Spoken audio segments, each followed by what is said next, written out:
Hello, everyone, and welcome to Berean Ministries, where we search the scriptures daily. Before we begin, a friendly reminder of these definitions. The word Torah means teaching. It refers to the first 5 books.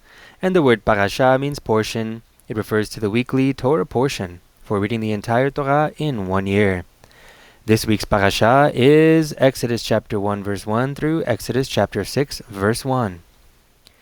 Now we saw in the previous video, the first verse is Ve'ele Shmot B'nei Israel. These are the names of the sons of Israel. So, the word Shmot means names, and that's where we get the name of the book of Exodus and the name for the Parasha. So it's Parashat Shmot for the Parasha, and the book is called Sefer Shmot, the book of Exodus, Sefer Shmot. Again, verse 1. Now these are the names of the sons of Israel who came into Egypt. Every man and his household came with Jacob. And here they are. Reuven, Shimon, Levi, Yehuda, Issachar, Zvulun, Benjamin, Dan, Naphtali, Gad, and Asher. That makes 11. And in verse 5, all the souls who came out of Jacob's body were 70 souls, and Joseph was in Egypt already. So Joseph makes 12. That's the 12 tribes right there. And the word souls is nephesh. That refers to the more physical part of the soul. It gives the life force. And so here it says souls who came out of Jacob's body, but the meaning is more the descendants. So 70 descendants from Jacob. Now Joseph died, as did all his brothers, and all that generation. The children of Israel were fruitful, and increased abundantly, and multiplied, and grew exceedingly mighty, and the land was filled with them. Now there arose a new king over Egypt who didn't know Joseph. This is very important because if you read Genesis, you know that Joseph saved Egypt from starvation. He was able to interpret Pharaoh's dream to predict that there would be a famine in Egypt, and so they prepared and survived the famine, and they did not starve, and Egypt owes a debt to Joseph, but now there's a new king who's not recognizing what Joseph has done for them. So this is a very important verse. Verse 9, he said to his people, Behold, the people of the children of Israel are more and mightier than we. Come, let us deal wisely with them, lest they multiply. And it happened that when any war breaks out, they also join themselves to our enemies, and fight against us, and escape out of the land, lest they multiply. Ben Yirbeh. Verse 11. Therefore they set taskmasters over them to afflict them with their burdens. They built storage cities for Pharaoh, Pithom and Ramses. But the more they afflicted them, the more they multiplied. Ken Yirbeh.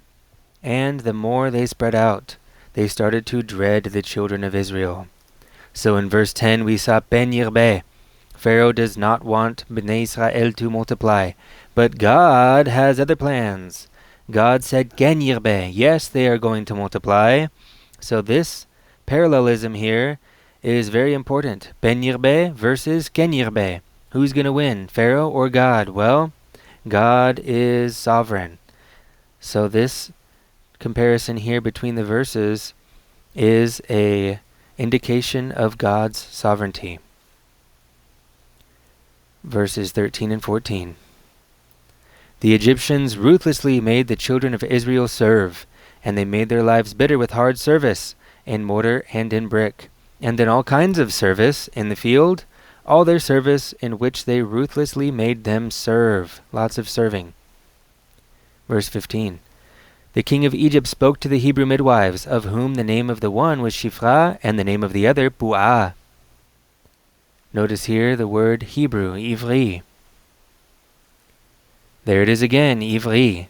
So, they're called Ivri, they're called Hebrew, only when they are servants. So in verses 13 and 14, we saw Ain Bet Daled for serving, and that's the only time that Bnei Israel are called Ivris, when they're serving. So we have Eved, Ivri. Now these two words might look similar to the one who reads better in English. So we have Ayin Bet Dalid for Eved, and for Ivri we have Ayin Bet Resh. So the Dalid and the Resh look similar, but notice here the Dalid is a little bit sharper at the top, and the Resh is nice and smooth. So the real name is Bnei Yisrael. These are the names of the children of Israel. Bnei Yisrael. Ve'ele Shmot Bnei Yisrael. That is their name, not Ivri. Only in the case that they are servants. Otherwise, Bnei Yisrael. Verse 16. And he said, when you perform the duty of a midwife to the Hebrew women, and see them on the birth stool, if it is a son, then you shall do away with him. That's a euphemism. But if it is a daughter, then she shall live.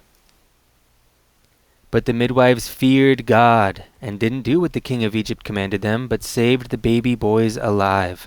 So they feared God more than they feared Pharaoh. Verse 18. The king of Egypt called for the midwives and said to them, why have you done this thing and saved the boys alive? The midwives said to Pharaoh, because the Hebrew women aren't like the Egyptian women, for they are vigorous and give birth before the midwife comes to them. So there's the word Ivri again. And here's the word Chayot, which is translated in the World English Bible, giving credit here in the corner if you notice. They translate vigorous, but other versions might say lively. If we look here, Chayot, we have Chet and Yud, which is life. So lively might be a better translation, but that's okay. Vigorous works as well. And I appreciate the WEB, the World English Bible, for doing what they do. But your version may be different. That's okay. Verses 20 and 21. God dealt well with the midwives, and the people multiplied and grew very mighty. Because the midwives feared God, he gave them families. So that is God's reward. The people multiplied, and God gave them families, which is pretty much the same thing, but that's God's way of blessing them, rewarding them for fearing him, and fearing him more than Pharaoh, because God is in control. To God be the glory. The fear of the Lord is the beginning of wisdom. So Proverbs chapter 9 verse 22 says that very thing. Fearing God is the beginning of wisdom. So those Hebrew midwives were very wise. The knowledge of the Holy One is understanding. Tchilat chokhmah yirat Adonai. The beginning of wisdom is the fear of God. V'da'at kdoshim binah. And the knowledge of the Holy One is understanding. These three attributes are very strong words and good words to know. And if you've ever heard of Chabad, Chabad is actually an acronym for these three words, Chokhmah, Binah, and Da'at. So they have the right idea in acknowledging these three important words. Exodus chapter 1, verse 22, last verse. Pharaoh commanded all his people, saying, you shall cast every son who is born into the river, and every daughter you shall save alive. So Pharaoh is not happy.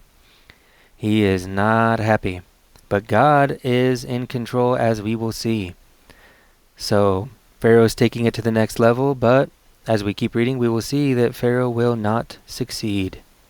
Stay tuned for the next video on Exodus chapter 2. Thank you for watching.